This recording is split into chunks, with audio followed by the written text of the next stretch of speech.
March for Dhaka. আমরা অচিরে March for Dhaka ঘোষণা দেব। কারা সংস্কারের পক্ষে আর কারা বিপক্ষে ইনশাআল্লাহ জনগণ ডিসাইড করবে। আগে সংস্কার হবে না আগে নির্বাচন হবে, জনগণ সিদ্ধান্ত গ্রহণ করবে। অচিরে আমরা মার্চ ফর ঢাকা করব, লক্ষ লক্ষ কোটি কোটি মানুষ ঢাকা জমা করব। আগে সংস্কার হবে তারপর নির্বাচন হবে। সংস্কারের বাহিরে বাংলাদেশের মানুষ কোনো নির্বাচন মানবে না, মানতে পারে না।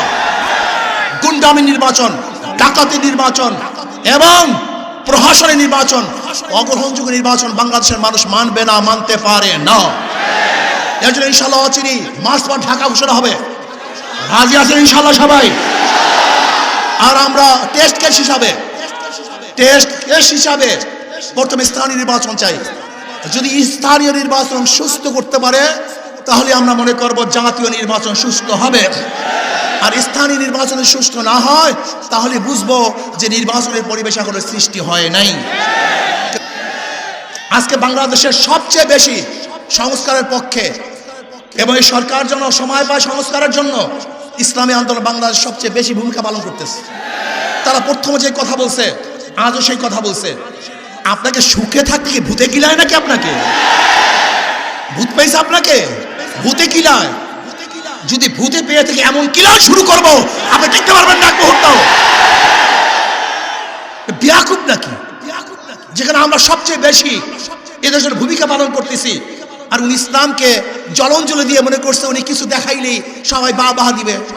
বাংলাদেশের মানুষ চিনেন? এই যে দেখছেন মেট্রো রেল শেখ হাসিনা করছে, মনেও কেউ করে না। যমুনা ব্রিজ করছে, একবার কেউ ভুলে উচ্চারণ করে না। ওনার উন্নয়নের কথা সবাই ভুলে গেছে। বাংলাদেশের মানুষ চেনেন আপনি? ইসলামকে বাদ দিয়ে, ধর্মকে বাদ দিয়ে আপনি যদি গোটা বাংলাদেশের স্বর্ণ দিয়ে বান্ধিয়ে দেন, স্বর্ণ, প্রত্যেকটা মানুষের শরীরে স্বর্ণের পোশাক থাকে, প্রত্যেকটা বাড়ি যদি মরমর পাথরের থাকে, আর আপনি একদিন ধর্মের বিরোধিতা করবেন, ওই সমস্ত পাথর আর সমস্ত স্বর্ণ আপনার মুখের মধ্যে ছুঁড়ে ফেলবে। মানুষ ছুঁড়ে ফেলবে, থুক মারবে আপনার মুখের মধ্যে, থুক মারবে আপনার মুখের মধ্যে, থুক মারবে বাংলাদেশের মানুষ আপনার মুখের মধ্যে।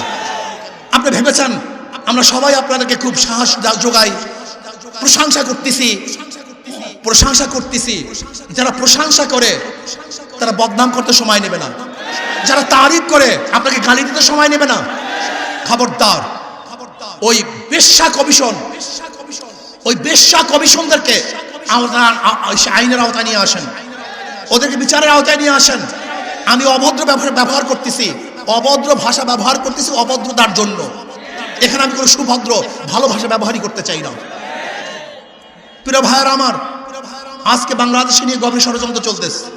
কেউ নির্বাচন সংস্কারের বাহিরে নির্বাচন হবে না, আগে সংস্কার হবে তার নির্বাচন হবে। March for Dhaka. আমরা অচিরেই মার্চ ফর ঢাকা ঘোষণা দেব।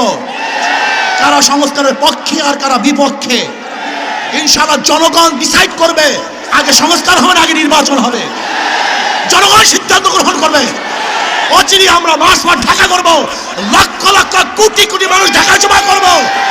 আগে সংস্কার হবে তারপর নির্বাচন হবে। সংস্কারের বাহিরে বাংলাদেশের মানুষ কোনো নির্বাচন মানবে না, মানতে পারে না।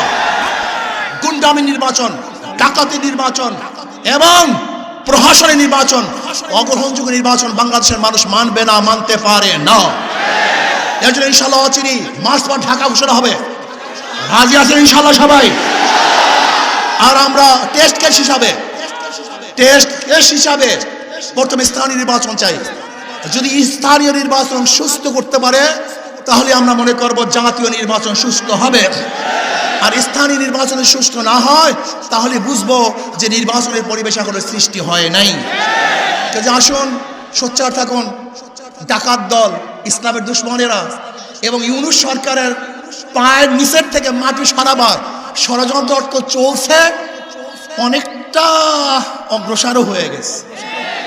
লোকটা বুড়া মানুষ, মুরব্বী মানুষ, ভদ্র মানুষ, খুবই ভদ্র মানুষ। কিন্তু মনে রাখতে হবে যে আপনার চারপাশে যারা আছে ওরা কিন্তু ভদ্র না, ওরা অসভ্য।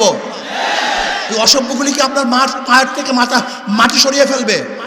এর জন্য নারী কমিশনের এই শয়তানি বন্ধ করুন, ওদেরকে অ্যারেস্ট করুন, ওদেরকে বিচারের আওতায় আনুন।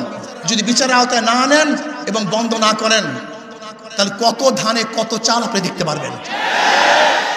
শেখ হাসিনা সরকার কিন্তু তোয়াক্কা করেনি, আন্দোলন করে বিদায় দিয়েছে। আর আপনার অবস্থা আমরা ভালো মতোই জানি না আপনার অবস্থা কোথায়, আপনার শক্তি কোথায়। ভালো থাকুন, সুন্দর থাকুন, দেশকে ডেভেলপ করার চেষ্টা করুন। অপসংস্কৃতি চাপিয়ে দেওয়ার চেষ্টা করবেন না, খবরদার। অপসংস্কৃতি চাপিয়ে দেওয়ার চেষ্টা করবেন না। যদি অপসংস্কৃতি চাপিয়ে দেন তাহলে এমন গর্জন শুরু হবে যে এই গর্জনের সামনে আপনি টিকতে পারবেন না। আল্লাহ আমাকে আমাদের সবাইকে দেশ, মানবতা, ইসলামকে হেফাজত করার তৌফিক দান করেন এবং ভারতের মুসলমানদেরকে আল্লাহ হেফাজত করেন। আমরা এখন সবাই মুসলিম অংশগ্রহণ করি।